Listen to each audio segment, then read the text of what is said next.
За бид тэр 1972 онд багшийн сургуулийг төгсөөд Төмөн жаргал маань багш анги, бие хөгжмийн багш анги төгсөөд ингээд Улаанбаатар хотын 1-р 10 жилийн сургуульд багшаар очсон. Тэр үеэс уран бүтээл эхэлсэн. Бид тэрийн анхны уран бүтээл гэвэл сургуулийн баяртай гэдэг дуу бий. Энэ дуу бол манай Төмөн жаргалын анхных нь дууны үг бах. Миний ч одоо анхны дуу. Тэр цагаас хойш бид тэр нийлж их олон ялангуяа дууны уран бүтээл их олон хийсэн л дээ. Тэгээ одоо хүүхдийн дуугаар бид тэр хоёулаа эхэлсэн. Манай Төмөн жаргалын хувьд бол ер нь хүүхдийн уран бүтээлд их цагаа зарцуулсан юм шүү дээ. Анх одоо өөрийнх нь мэрэгжил бага ангийн багш болоод тэр юм уу. Тэгээ хүүхдийн сэтгүүг сайн мэддэг. Тэр чанараараа хүүхдэд зориулсан уран бүтээл их сайн хийдэг. Ялангуяа хүүхдэд зориулсан дууны үг. За одоо гал мандах энэ хоёрын хайсан тэр хүүхэд насанд хүргэж өгдөг галт тэрэг хэрвээ байдаг бол гэдгийг бол би их том дуу гэж боддоо шүү дээ. Үнэхээр одоо хүүхдийн тэр сэтгэл санаа сэтгэл зүйн онцлог гэх юм уу тийм ээ. Хүүхдийн тэр үзэл санааг үнэхээр одоо Төмөн жаргалаас өөр ялангуяа бага ангийн багш их олон жил хийсэн бага хүүхдүүдийг ажиллаж байсан хүний хувьд бол Төмөн жаргалаас өөр хүн гэж хэлэхэд ер нь хэцүү байх гэж би боддоо шүү дээ. Тэр үед чинь тэгээд нөгөө FM интергээд олон юм байхгүй Монголын радио л гэж байна шүү дээ. Монголын радиод тэр чинь бичүүлэхэд их хэцүү байсан л да. Заавал яруу найргийн зөвлөл үгийн батлна. Дууны аяын бас хөгжмийн зохиолтой холбоо батлна. Тэгээд бичлэг хийн. Тэгээ байж хахад Шарман эхлээд манай сургууль төгссөн тэр үед 7 дугаар ангид сурагч байсан Батхой гэж хүүхэд дуулсан сургууль дээрээ. Сургуулийн баяртай. Тэгээ дараа нь мэрэгжлийн дуучин маягийн хүн олж дуулуулмаар юм байна гэж радиогийнхаа хэллээ гэд дуучин хаагаад явжсна нэг өдөр нэг өндөр гор зоосон шар залуу дагуулсан байсан. Соём чуулган дуучин Өлзөө орших гэдэг залуу гэд хинж танихгүй бас тэрийг. Одоо энэ гавьч үсээ Өлзөө оршихтай Өлзөө орших анх тэрийг дуулж радиод бичүүлж ингэж анхны уран бүтээл маань. Тэгээ яг хуу тухайн үед тэр чинь нөгөө нэг хит дуу гэдэг нь болчихгүй юу.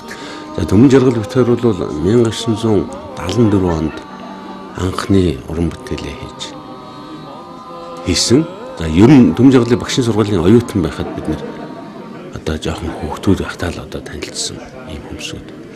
74 онд сургуулийн баяртай гэдэг дууг яаж дуулсан юм гэхээр би тэр үед цэрэг байлаа. Энэ сонгонд ардын армийн баг дарга нарыг бэлдэх сургууль гэж байсан.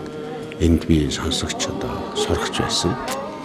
Тэгээ чөлөөгөр Улаанбаатарт ирсэн. Тэгээд Улаанбаатарт ирэхэд надтай Төмөн жаргал, Шаруу Төмөн жаргал хоёр 1-р сургуулийн багш нар байсан, залуухан багш нар.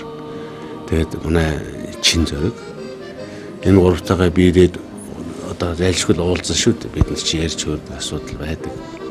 Тэгээ уулзсан. Тэгээд Шаруу Төмөн жаргал хоёр за хоёр найлч нэг ийм дуу хийсэндээ чи сонстоо гэд. Тэгээд хэдүүл 1-р сургууль руу ороод Шаруугийн өрөөнд ороод дуугаа сонс. Сургуулийн баяртай гэж их гоё дуу байсан. Тэгээд би цэргийн хүн чөлөөгөр явж байгаа учраас бас яарч байсан. Тэгээд за яг үдэ тэр үед ч бол ямар ч гэсэн чөлөөгөө 1 хоног унтчихлаа гэдэг энэ хоёр гоод байсан. Тэгээд би чөлөөнөөс 1 хоног хоцорсон. Тэгэхээр тэр үед л цэрэг бол айхтар чангал байсан шүү дээ. Ер нь тийм ээ. Тэгээд яг эргээд очиход манай ангийн удирдлагууд маань ойлгодог. Энэ үйл юм урлагийн хүн юм урлаг тайртай дуртай юм гэдэг асуудлыг ойлгодог учраас би эргээд чөлөө хоцорсон хоногоо олоолачаад хэлэхэд энийг ойлгож ирсэн.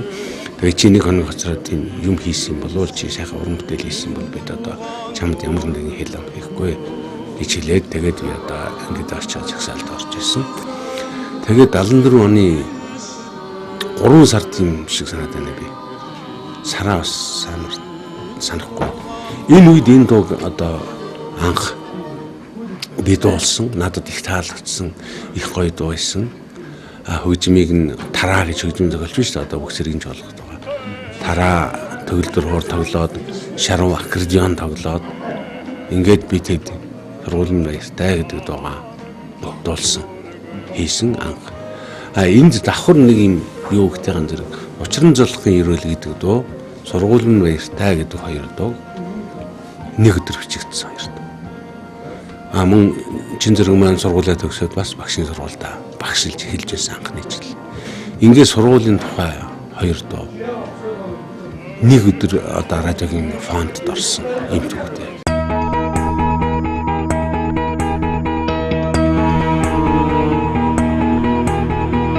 Ер нь бол яг 70 хэдэн онд Түмэн Жаргалыг уран бүтээл рүү орж ажиллаж явах үед хүүхдийн уран бүтээл бас ялангуяа дууны хувьд харьцангуй нэлээд ховор тийм үе байсан шүү дээ. Тэгээд ялангуяа тэр үед чинь 10 жилийн хөгжмийн багш одоо багангийн багшаар ажиллаж байгаа хүмүүс чинь ерөөсөө уран бүтээл, шинэ уран бүтээл хэрэгтэй. Хүүхдэд таниулах шинэ уран бүтээл хэрэгтэй. Хүүхдэд заах шинэ дуу хэрэгтэй. Түмэн Жаргалын хувьд бол хүүхдэдээ уншиж өгөх шинэ зохиол хэрэгтэй байсан байлгүй. Тэгээд л одоо нисдэг алим юу ч үлээ одоо их олон. Тэгээд шүлгүүд дотор нь хүүхдийн тухай сэдвтэй шүлэг маш их олон байгаа шүү дээ. Тэгэхээр энэ талаасаа бол бидний өөрсний мэрэгжилтэй холбогдож уран бүтээлийн хувьд ингэж ялангуяа Түмэн Жаргалын хувьд бол өөрийнх нь мэрэгжилтэй холбогдож анх ингэж уран бүтээл анхны уран бүтээлүүд төрсөн. Тэгээд цаашдаа энэ нь бол өөрийнх нь одоо нэг үгээр хэлэх юм бол өөрийнх нь одоо хаяг болж хүүхдийн одоо зохиолч Түмэн Жаргал гэж анх ингэж гарч ирсэн нь бол энэ хүүхдийн ахуй амьдрал, хүүхдийн сэтгэлгээг сайн мэдсэнтэй л холбоотой. Тэг ингээд энэ олон дууны шүлэг ингээ хийж явах дандаа аминдаа бол нэг шүлгнээс нөгөө шүлгэнд л өөрийгөө давтахгүй нэгдүгээр хоёрдугаар жоохон шинжил хийх ийм зорилгоодыг тавьж явж байгаа шүү дээ.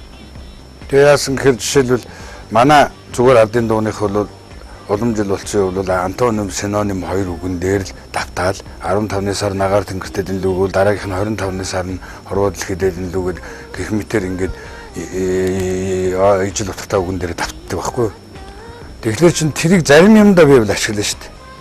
Жишээл ус мөрөө олон ч дуу байлэхэд ижиг юм яаж үүсэх юм, аав юм яаж үүсэх, эх орн минь Монголыг минь дэлхийн улсууд яаж үүсэх юм маягтай нөгөө тэр техник явж штэ. Тэгэхээр дараагаар нь би Европын дуунуудыг өөрөө орчуулж авсан багтаа янгуудаа зүгээр яриад байгаа юм шиг дуулаад байгааг нь бас хийж үзэл даа гэж бодож хийсэн байх жишээтэй.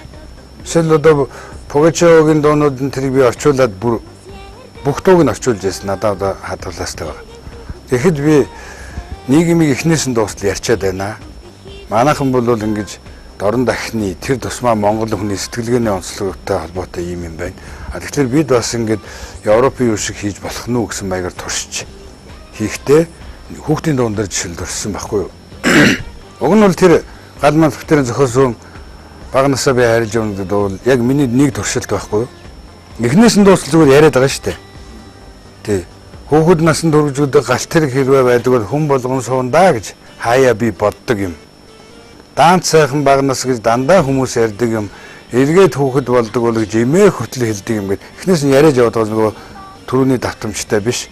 Тэгээд хүнд хэцүү дайны жилүүдэд хүүхэд ердөөч урваагүй гэж зохиол номдон том хүмүүс зориуд дурсад тэмдэглэдэг юм гээд ингээл ярьж байгаа байхгүй эхнээс нь дуустал.